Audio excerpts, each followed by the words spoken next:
this issue of homosexuality is a very serious issue because it is an issue of the human race. So it's not something that you should discuss to be seen, to be what? No, no, no, no. You only talk because you are sure of what you are saying. Otherwise, keep quiet. Don't add to the confusion. There is enough confusion already. Now, when we are discussing the issue of homosexuality, in the last 200 years, in this part of the world, Ankole, Kigezi, Buganda, Bunyoro, Karagwe, Tanzania. So, but it was a smaller number. I have had 5 names in the last 200 years. Because me, I'm from this area here. My clan is one of the oldest in this part of the world. Now, when this issue, at that time, of course, this was a private issue. People were not they were not encouraging it, but also they were not fighting it because it was like hidden, small secret of some few people. The problem with the Europeans is that they bring things which are out of place. So when it came up, 2014, now this time, I started trying to study this issue. What is it? Is homosexuality genetic? Is it in some people, some inherited? Is it hormonal? That somebody gets imbalance of hormones? Because there are some people who get those problems of hormones. The conclusion was no, this is a psychological disorientation by some people at some stage. It's not genetic, it's not hormonal, it is a psychological disorientation where somebody, because of some experience, hates the people he should love and love the people he should not love. It's a type of like a sickness. So if that is the case, that suspicion of merely being suspected to be cannot be criminalized, cannot and should not be criminalized, because he is like a sick person. If somebody is sick, do you criminalize him for that? Now, I'm glad when they went back, apparently they cured this. This was what was cured. The problem is that, yes, you are disoriented. You have got a problem to yourself. Now, don't try to recruit others now. If you try to recruit people into your disorientation, then we go for you. We punish you. That's number one. But secondly, if you violently grab some children and you rape them and so on, we kill you. And that one I totally support, and I will support.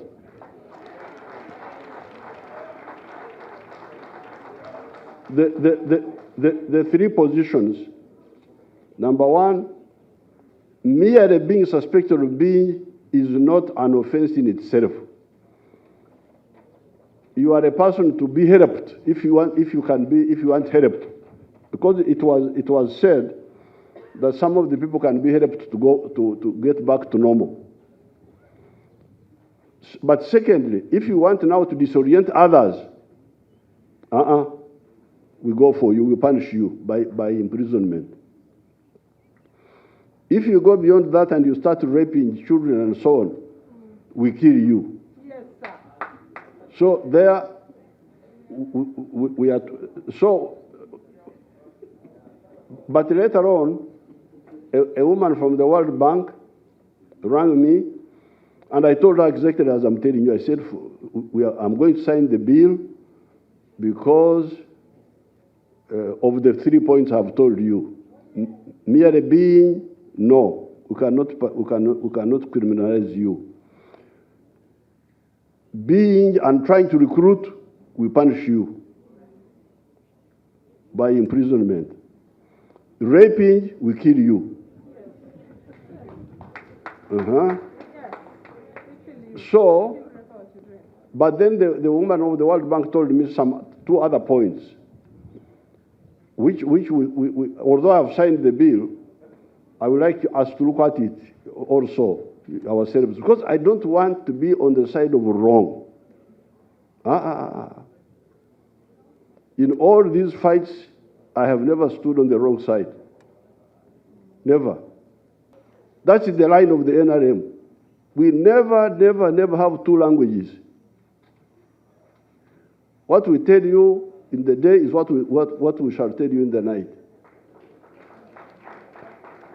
So therefore, the woman of the world, so therefore the signing is finished, nobody will move us. But the woman from the World Bank told me two issues, for which I was going to return the bill again. Issue number one is requiring employers to make sure that there are no homosexuals in their company. Something like that. Something like you must ensure that the employers what. But how if that is there, I didn't read the whole bill, but if that is there, then we shall have to look at it, because it's really, you are wasting people's time to know how many people in the company are. That's what the woman of the World Bank told me. That's number one. If it is there, we shall have to sort it out. Now, the second one, where I think we would be on the wrong ground, is to blame real estate owners for houses being rented by homosexuals.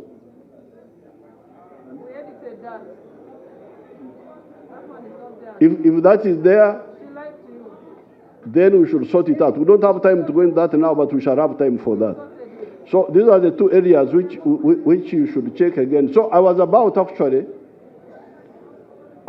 to return the bill again,